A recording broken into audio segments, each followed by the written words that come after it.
Hello friends, स्वागत है आप सभी का हमारे यूट्यूब चैनल से जी ज्ञान पर। दोस्तों, इस वीडियो में हम देखेंगे प्रयोगशाला परिचारक के लिए महत्वपूर्ण प्रश्न, जो कि होगा सामान्य विज्ञान से। आपने सिलेबस देखा होगा प्रयोगशाला परिचारक का, उसमें 9वीं और 10वीं जो सामान्य विज्ञान है वहाँ से प्रश्न पूछा जाएगा, ऐसा सिलेबस में बताया गया है। तो हम वहीं से आपके लिए कुछ महत्वपूर्ण प्रश्न लाए हैं, तो इन्हें इस वीडियो को जरूर अंत तक देखिएगा। देखिए, अगर हम वृत्त या चपरासी की बात करें या चौकीदार या स्वीपर की, तो उसका भी जो जीके है, ये सामान्य ज्ञान है, इस चैनल पर उपलब्ध है। क्योंकि वही जो जीके है वो पूछा जाएगा जो भारत से संबंधित है और छत्तीसगढ़ से। तो पहले से जो है इसमें प्लेलिस्ट पर अपलोड है, तो उन्हें जाकर जरूर देख लीजिएगा। देखिए, ये जो वीडियो है ये प्रयोगशाला परिचारक के लिए है, क्योंकि प्रयोगशाला परिचारक में लगभग 60 प्रश्न जो होगा उस विज्ञान से होगा, जो कि 60 अंकों का होगा। और जो 40 प्रश्न होंगे और वो होगा भारत से संबंधित और छत्तीसगढ़ से। आपने सिलेबस देखा ही होगा। प्रयोगशाला परिचारक में लगभग 430 पदों पर जो है वैकेंसी निकली है, जिसमें जनरल, ओबीसी, एसटी, एससी अलग अलग कैटेगरी में जो है उसका जो पद है वो बटा हुआ है। तो उसे आप जरूर जाकर देख लीजिएगा। चलिए हम इसे स्टार्ट करते हैं इस वीडियो को। देखिए, इसमें सबसे पहला प्रश्न है, वह तत्व जो कमरे के ताप पर द्रव अवस्था पर रहता है। दिया है सोडियम, बैरियम, मरकरी और गैलियम। बताइए दोस्तों, वह तत्व जो कमरे के ताप पर द्रव अवस्था में रहता है। तो देखिए दोस्तों, इसका राइट आंसर हो जाएगा ऑप्शन सी, Hg, मतलब मरकरी। पारा जिसको बोलते हैं वो कमरे के ताप पर भी द्रव अवस्था में पाया जाता है। देखिए दोस्तों, अगर आपने अभी तक फॉर्म अप्लाई नहीं किया है प्रयोगशाला परिचारक का, तो उच्च शिक्षा विभाग जो है छत्तीसगढ़, वहाँ पर जाकर इसे ऑनलाइन अप्लाई कर लीजिए। बिल्कुल फ्री है, कोई फीस नहीं लग रहा है, तो ज़रूर जाकर अप्लाई कीजिए। आपको प्रयोगशाला परिचारक के लिए आपको 10वीं पास होना चाहिए, और वृत्त चपरासी और जो स्वीपर का है उसमें आप पाँचवीं अगर पास होंगे तो आप अप्लाई कर सकते हैं। देखिए, पहला प्रश्न में जो है पारा जो है कमरे के ताप पर जो है द्रव अवस्था में पाया जाता है, मतलब पानी जैसा, है ना। दूसरा है, निम्न में से कौन सा तत्व है। दिया है प्लास्टिक, कैडमियम, एल्कोहल, बर्फ। बताइए दोस्तों, तत्व कौन सा है इन चारों में से। तो देखिए दोस्तों, तत्व है कैडमियम। ये जो है तत्व है, एक एलिमेंट है। लेकिन प्लास्टिक क्या है दोस्तों, पदार्थ है। एल्कोहल भी पदार्थ है और बर्फ भी एक पदार्थ है, क्योंकि इनकी एक निश्चित संरचना जो है पाई जाती है। लेकिन कैडमियम जो है एक तत्व है, इसे याद रखिएगा। चलिए देखते हैं अगला प्रश्न। निम्न में से मिश्रण है। सोडियम क्लोराइड, वायु, शर्करा, द्रव ऑक्सीजन। बताइए दोस्तों। तो देखिए, मिश्रण का मतलब क्या होता है, दो या दो से अधिक जो है पदार्थ से या गैसों से मिलकर बना होता है ना। तो इसमें दिया है सोडियम क्लोराइड है, वायु है, शर्करा है, द्रव ऑक्सीजन है। तो देखिए मिश्रण, तो यहाँ पर अगर हम एक ऑप्शन को देखें तो ये जो वायु है वो ऑप्शन बी, ये महत्वपूर्ण है। तो ऑप्शन बी इसका राइट आंसर होगा, क्योंकि वायु में ऑक्सीजन है, नाइट्रोजन है, जितने भी गैस है वो सभी पाया जाता है। तो ऑप्शन बी इसका राइट आंसर होगा। देखिए, चौथा प्रश्न है, सिलिकॉन है। ऑप्शन ए मिश्र धातु है, चालक है या अर्धचालक है। तो देखिए, जो सिलिकॉन है वो अर्धचालक है, सेमीकंडक्टर, याद रखिएगा। चौथा का जो है ऑप्शन डी इसका राइट आंसर रहेगा, याद रखिएगा इसको। पांचवा प्रश्न है, इलेक्ट्रॉन को त्यागना क्या कहलाता है। अवकरण, ऑक्सीकरण अवकरण या प्रसार। बताइए दोस्तों। तो देखिए, इलेक्ट्रॉन को जो है त्यागना कहलाता है ऑक्सीकरण। ऑप्शन बी इसका राइट आंसर है। आपको 9वीं और 10वीं से ही संबंधित प्रश्न पूछा जाएगा प्रयोगशाला परिचारक में, ऐसा बोला गया है। लेकिन हो सकता है कुछ प्रश्न जो होगा वो थोड़ा उसका लेवल तो ऊंचा होगा, तो ध्यान रखकर पढ़िएगा। इलेक्ट्रॉन को त्यागना क्या कहलाता है, ऑक्सीकरण, याद रखिएगा। महत्वपूर्ण प्रश्न है ये। देखिए, छठवां प्रश्न है दोस्तों, आभूषणों में प्रयुक्त डायमंड है। यौगिक, धातु, यौगिकों का मिश्रण या तत्व, क्या रहेगा। देखो, जो आभूषण है उनमें जो डायमंड प्रयुक्त होता है, उसका यूज होता है, वो होता है एक तत्व। तो ऑप्शन डी इसका राइट आंसर होगा, याद रखिएगा। तो देखिए दोस्तों, अगला प्रश्न है सातवां, निम्न में से किस गैस की विसरण गति सबसे कम होती है। दोस्तों, आपने पढ़ा होगा विसरण और परासरण, अधिक सांद्रता से कम सांद्रता, कम सांद्रता से अधिक सांद्रता। तो देखिए, क्लोरीन डाइऑक्साइड है, nitrogen dioxide, sulphur dioxide, carbon dioxide. तो इसका राइट आंसर होगा दोस्तों ऑप्शन बी, नाइट्रोजन डाइऑक्साइड। अगर दोस्तों आपको भी आंसर पता होगा पहले से तो कमेंट जरूर कीजिएगा, बताइएगा कि इसका आंसर आपको पता था या खुद से आंसर लगाते चलिए, बाद में बताइएगा कि इतने प्रश्न में मैंने इतना सही किया। अगला प्रश्न है 8वां दोस्तों, जल में लवण मिलाने पर क्या होता है। देखिए क्वथनांक में वृद्धि दिया है, क्वथनांक में कमी, कोई प्रभाव नहीं, और हिमांक में वृद्धि। तो देखिए जल में हम लवण मिलाते हैं तो उसके क्वथनांक में वृद्धि हो जाती है दोस्तों। आपने पढ़ा ही होगा क्वथनांक और गलनांक। क्वथनांक मतलब जो उसका उबलने का जो टेम्परेचर है वो है, तो उसमें वृद्धि हो जाती है जल में लवण मिलाने पर, याद रखिएगा। अगला प्रश्न है 9वां, निम्नलिखित में से कौन सा विलयन नहीं है। विलयन नहीं है दोस्तों, वायु, सोने की अंगूठी, धुआं, ठंडा जल। बताइए दोस्तों। तो देखिए ऑप्शन से धुआं जो है विलयन नहीं है, याद रखिएगा। बाकी वायु, सोने की अंगूठी और ठंडा जल ये विलयन है। ये प्रश्न महत्वपूर्ण है, इसे याद रखिएगा। अगला प्रश्न देखिए, रासायनिक नाम दिया है और उसका अणु सूत्र या मॉलिक्यूलर जो है फार्मूला दिया है, तो आपको बताना है इसका राइट आंसर क्या रहेगा 10वां का। तो देखिए दोस्तों 10वां का राइट आंसर है ऑप्शन बी। एक दूसरा रहेगा अमोनिया NH3, बेंजीन का C6H6 कहा जाता है। एथिल एल्कोहल, एथिल का फार्मूला क्या होता है तो C2H5, एल्कोहल का OH, तो ये रहेगा। और मेथिल मतलब CH3, तो ये रहेगा। तो इसके स्क्रीनशॉट ले लीजिएगा दोस्तों, महत्वपूर्ण है आपके 9वीं और 10वीं में ये प्रश्न महत्वपूर्ण है। आपके ये जो फार्मूला आपको पूछा जाता है। प्रकृति में यदि 3 समस्थानिक हाइड्रोजन तथा 3 समस्थानिक ऑक्सीजन हो तो पृथ्वी पर कितने प्रकार के जल के अणु हो सकते हैं। तो देखिए दोस्तों इसका राइट आंसर है ऑप्शन बी 9। समस्थानिक दोस्तों जिसका जो परमाणु संख्या होता है वो समान होता है और उसका द्रव्यमान जो है भिन्न होता है, उसको समस्थानिक बोलते हैं। तो 3 हाइड्रोजन के समस्थानिक और ऑक्सीजन के 3 समस्थानिक पृथ्वी पर कितने प्रकार के जल के अणु हो सकते हैं, अगर हो तो 9 प्रकार के। ऑप्शन बी इसका राइट आंसर है, याद रखिएगा। चलिए देखते हैं अगला प्रश्न। मिलान करना है, तो देखिए दोस्तों इसका राइट आंसर है ऑप्शन बी। ए का पहला रहेगा वाष्पन द्रव से गैस में होता है, बी का दूसरा ऊर्ध्वपातन गैस से द्रव में, हिमांक सी का 5वां है। हिमांक मतलब द्रव से ठोस में बदलना, मतलब अगर पानी को हम ठंडा करेंगे तो ठोस में बदल जाता है। पिघलना, तो पिघलना मतलब ठोस से द्रव होगा, तो जो है ऑप्शन जो है इसका 4 रहेगा। मतलब इसका 12वां का जो राइट आंसर है ऑप्शन बी होगा। ए का पहला, बी का दूसरा, सी का 5वां और डी का 4था। देख लीजिएगा। 13 नंबर प्रश्न है, 2 विलयनों को समपरासरी कहा जाता है जब उनके वाष्प पदार्थ समान होते हैं, समान सांद्रण होते हैं, घुलने वाली विलय की मात्रा समान होती है, परासरण दाब समान होते हैं। बताइए दोस्तों। तो देखो 2 विलयन को हम समपरासरी कहते हैं, कब कहते हैं, जब उनके परासरण दाब समान होते हैं। तो ऑप्शन डी इसका राइट आंसर है। 14 नंबर प्रश्न है दोस्तों, पनीर उदाहरण है, बताना है किसका उदाहरण है। क्या पनीर एक पायस है, झाग है, जेल है या सॉल है। बताइए दोस्तों। तो देखिए पनीर जो है एक जेल है, याद रखिएगा। तो ऑप्शन सी इसका राइट आंसर होगा। चलिए देखते हैं अगला प्रश्न। अगला प्रश्न है दोस्तों 15 नंबर, जल से स्नेह रखने वाले कोलाइड को क्या कहते हैं। जल स्नेही, जल विरोधी, द्रव स्नेही, द्रव विरोधी। बताइए दोस्तों। तो देखिए दोस्तों इसका राइट आंसर है, जल से स्नेह रखने वाले कोलाइड को कहते हैं जल विरोधी। ऑप्शन बी इसका राइट आंसर होगा। एलम किस प्रक्रम द्वारा धुंधले जल को शुद्ध करते हैं।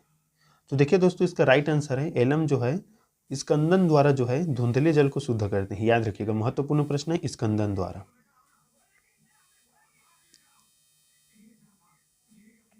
देखिए दोस्तों ये प्रैक्टिकल या प्रयोगशाला में जो प्रैक्टिकल के लिए जो कॉनिकल फ्लास्क में या जो विलयन बनाया जाता है वो कितनी सांद्रता का बनाया जाता है, इस पर ये प्रश्न है। तो देखिए 1N सोडियम, या ये जो है 1 नॉर्मेलिटी है, 1 नॉर्मेलिटी सोडियम हाइड्रोक्साइड को उदासीन करने के लिए 10 मिलीलीटर या 0.5 नॉर्मेलिटी हाइड्रोक्लोरिक अम्ल की आवश्यकता होती है। सोडियम हाइड्रोक्साइड का आयतन क्या होगा। तो देखिए दोस्तों इसका राइट आंसर है 5 मिलीलीटर। ऑप्शन ए इसका राइट आंसर होगा।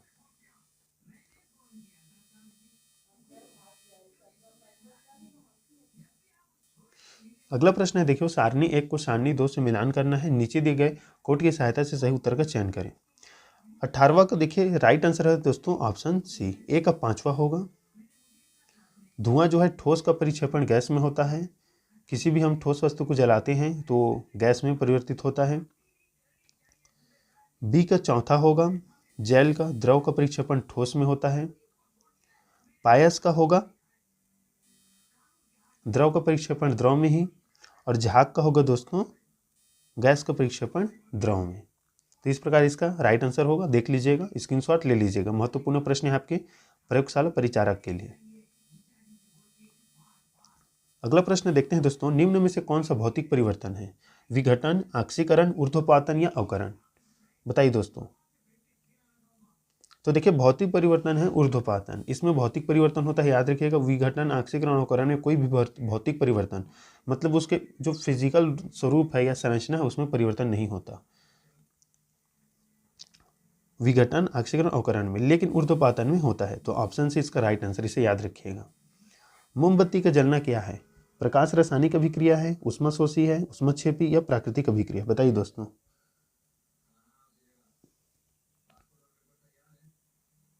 तो देखिए मोमबत्ती का जलना जो है ऊष्मक्षेपी अभिक्रिया है, ऊर्जा उत्सर्जित करता है, याद रखिएगा। तो ऊष्मक्षेपी अभिक्रिया है, प्रकाश देता है, प्रकाश जो है एक ऊर्जा है, याद रखिएगा। 27 नंबर प्रश्न है दोस्तों, जल तथा एथिल अल्कोहल के मिश्रण को उसके अवयवों में किसके द्वारा अलग अलग किया जाता है?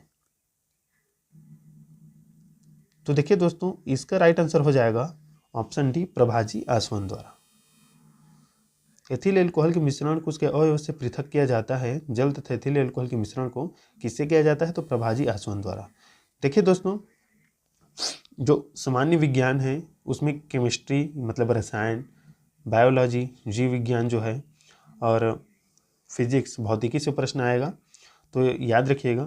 तो आपको ऐसे कुछ जो होंगे प्रश्न होंगे उसका आंसर आपको याद करना पड़ेगा कि पृथक करने की ये विधि क्या कहलाती है, तो उसको आप याद रखना। तो देखिए जल और एथिल अल्कोहल जो है इसके मिश्रण को के अवयव को जो पृथक करने की विधि है वो प्रभाजी आसवन है, याद रखिएगा। कॉपर सल्फेट का शुद्धिकरण किस प्रक्रम द्वारा किया जाता है? कॉपर जो सल्फेट है उसका शुद्धिकरण, तो देखिए दोस्तों इसका राइट आंसर हो जाएगा ऑप्शन ए, क्रिस्टलीकरण से, क्रिस्टलाइजेशन। ऑप्शन ए इसका राइट आंसर रहेगा, याद रखिएगा। लोहे की छीलन तथा सल्फर के मिश्रण को पृथक नहीं किया जा सकता, गर्म करके, चुंबक द्वारा, CH2 के साथ हिलाकर या जल की धारा में धोकर? बताइए दोस्तों। तो देखिए दोस्तों इसका राइट आंसर है 29 का ए, गर्म करके। लोहे की छीलन तथा सल्फर के मिश्रण को हम पृथक नहीं कर सकते गर्म करके, बल्कि चुंबक से हम लोहे को अलग कर सकते हैं, जल की धारा में धोकर भी किया जा सकता है। जल की धारा में सल्फर जो अलग हो जाएगा, CH2 के साथ हिलाकर भी ये पृथक किया जा सकता है, लेकिन गर्म करने से लोहे और सल्फर मिश्रण जो है उसका मिश्रण है वो अलग नहीं होता। आयोडीन तथा सोडियम क्लोराइड के मिश्रण को पृथक किया जाता है, तो देखिए इसका राइट आंसर है दोस्तों ऊर्ध्वपातन द्वारा, याद रखिएगा। आयोडीन तथा सोडियम क्लोराइड के मिश्रण को पृथक किया जाता है ऊर्ध्वपातन द्वारा। ये एक भौतिक परिवर्तन होता है, देखिएगा दोस्तों। उसमें आगे जो देखे तो प्रश्न, कपूर तथा बेंजोइक अम्ल के मिश्रण को पृथक किया जाता है ऊर्ध्वपातन द्वारा, विलायक के साथ निष्कर्षण द्वारा, प्रभाजी क्रिस्टलीकरण द्वारा, रासायनिक विधि द्वारा। तो देखो जो कपूर है, बेंजोइक एसिड है, उसका जो है पृथक किया जाता है रासायनिक विधि द्वारा। ऑप्शन डी इसका राइट आंसर है। क्रोमेटोग्राफी का प्रयोग निम्न के पृथक्करण के लिए किया जाता है? मिश्रण की सूक्ष्म मात्रा, पौधे के वर्णक, रंजक या ये सभी? बताइए दोस्तों। जो क्रोमेटोग्राफी है उसका प्रयोग किसके लिए किया जाता है? देखो मिश्रण की सूक्ष्म मात्रा ज्ञात करने के लिए, पौधे के वर्णक के लिए और रंजक के लिए। तो ये सभी इसका राइट आंसर है, ऑप्शन डी। क्रोमेटोग्राफी हम एक कागज पर स्केच पेन की सहायता से कुछ डॉट लगा देते हैं, हम उसमें देखते हैं पृथक करके, तो उसमें जो वर्णक है वो अलग अलग हो जाता है, और इसमें मिश्रण की हमें सूक्ष्म मात्रा का पता चलता है। तो ये जो है क्रोमेटोग्राफी से किया जाता है, तो ये सभी इसका राइट आंसर है। अगला प्रश्न है, भाप आसवन विधि इस तथ्य पर आधारित है कि कार्बनिक द्रव का वाष्पन होता है? तो ऑप्शन डी इसका राइट आंसर है। जल तथा कार्बनिक द्रव दोनों आश्रित होते हैं, याद रखिएगा। भाप आसवन विधि इस तथ्य पर आधारित है कि कार्बनिक द्रव का वाष्पन कैसा होता है? जल तथा कार्बनिक द्रव दोनों आश्रित होते हैं। आवश्यक तेल का पृथक्करण किया जाता है, इसेंशियल ऑयल्स का पृथक्करण, सेपरेशन किया जाता है, आपको बताना है। तो देखो ऑप्शन बी, भाप आसवन द्वारा, याद रखिएगा।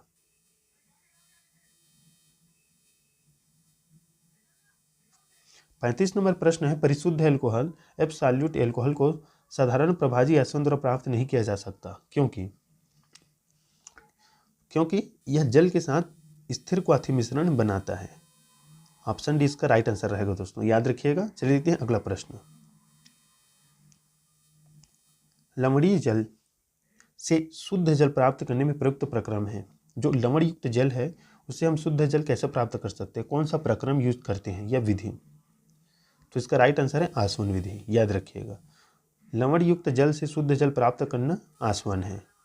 नैप्थेलिन से बेंजोइक अम्ल को पृथक करने की सर्वोत्तम विधि क्या है? तो इसका राइट आंसर है दोस्तों ऑप्शन बी, क्रिस्टलीकरण, क्रिस्टलाइजेशन। कागज वर्ण लेखन में क्या होता है? तो कागज वर्ण लेखन में होता है दोनों अवस्थाएं द्रव होती है, याद रखिएगा। तो दोनों अवस्थाएं होती है और द्रव होती है वर्ण लेखन में, याद रखिएगा। ऑप्शन सी इसका राइट आंसर है। निम्न का आसवन प्रभाजी आसवन द्वारा किया जाता है। तो इसका राइट आंसर हो जाएगा दोस्तों 39 का डी। ये सभी पेट्रोलियम, कोल तार तथा कच्चा एल्कोहल का जो है आसवन प्रभाजी आसवन द्वारा किया जाता है। किसी विलयन में विलायक को विलेय से पृथक किया जा सकता है। किसी विलयन में विलायक को विलेय से कैसे पृथक कर सकते हैं, कौन सी विधि द्वारा? तो देखो आसवन द्वारा, याद रखिएगा। ये कोई विलयन है उसमें विलायक है और विलेय है, तो उसको हम अलग कर सकते हैं केवल आसवन विधि द्वारा, याद रखिएगा। अगला प्रश्न है, प्रभाजी क्रिस्टलीकरण के द्वारा पृथक किया जाता है। तो ऑप्शन सी, समान विलायक में लगभग समान विलेयता वाले कार्बनिक ठोस को जो है प्रभाजी क्रिस्टलीकरण द्वारा पृथक किया जाता है, याद रखिएगा। प्रभाजी क्रिस्टलीकरण द्वारा किसे पृथक करते हैं? तो जिसमें समान विलायक में लगभग समान विलेयता वाले कार्बनिक ठोस पदार्थ होते हैं, तो उन्हीं को हम प्रभाजी क्रिस्टलीकरण द्वारा अलग करते हैं। देखिए दोस्तों, ये विधि पूछा जाएगा आपके एग्जाम में कि किस विधि से हम इसको अलग कर सकते हैं, पृथक कर सकते हैं, महत्वपूर्ण है। अगला प्रश्न देख लीजिए दोस्तों। 3 रसायनों के एक मिश्रण को जमीन पर फैला दिया गया।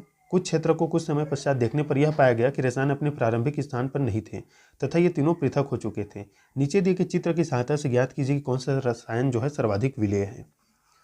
तो देखिए, प्रारंभ किया गया एक छोटा सा जो मिश्रण युक्त बूंद यहाँ पर रख दिया गया, लेकिन बाद में ये जो है फैल गया ऐसे।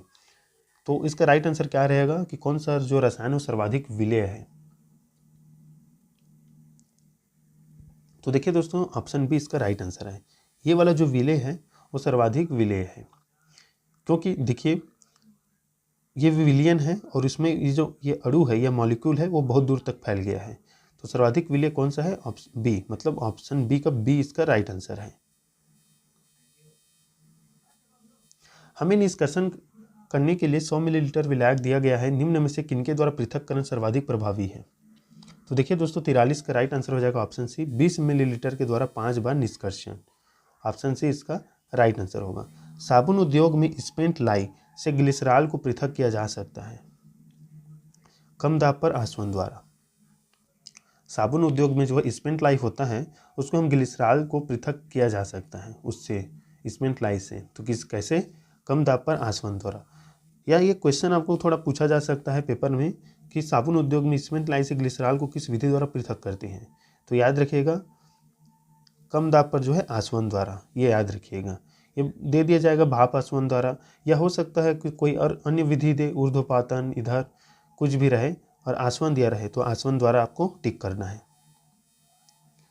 अगला प्रश्न है, चीनी तथा शर्करा के मिश्रण को खाली स्थान में विलय करके क्रिस्टलीकरण द्वारा पृथक किया जाता है, बताइए दोस्तों।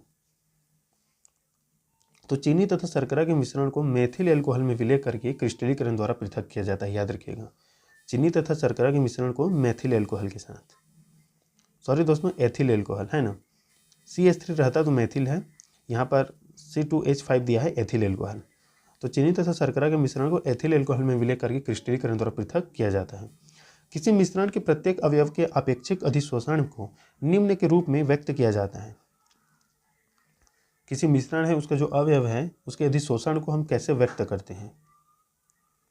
तो देखो रिटेंशन गुणक या रिटेंशन फैक्टर के द्वारा, याद रखिएगा। ऑप्शन बी इसका राइट आंसर है।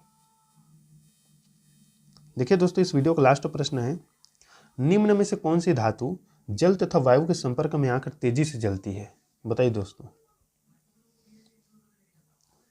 तो देखो जो सोडियम है वो वायु के संपर्क में आकर या जल के संपर्क में तेज़ी से जलने लगता है। और सोडियम ही एक ऐसा जो तत्व है, इसको हम चाकू से आसानी से काट सकते हैं, याद रखिएगा। ये जो सोडियम होता है वो पानी के साथ बहुत तीव्र रिएक्शन करता है और आग जलने लगता है। तो वही है, जल और वायु के संपर्क में आने से तेजी से जलती है सोडियम, Na, याद रखिएगा। तो दोस्तों ये थे इम्पॉर्टेंट विज्ञान के प्रश्न आपके 9वीं और 10वीं का, जो कि आपके प्रयोगशाला परिचारक के लिए बहुत ही महत्वपूर्ण है। और अन्य वीडियो हम इसी चैनल पर लाएंगे प्रयोगशाला परिचारक से संबंधित, तो चैनल को जरूर सब्सक्राइब कर दीजिएगा, वीडियो को लाइक कीजिए, दोस्तों के साथ शेयर कीजिए। तो दोस्तों मिलते हैं नेक्स्ट वीडियो में, तब तक के लिए धन्यवाद।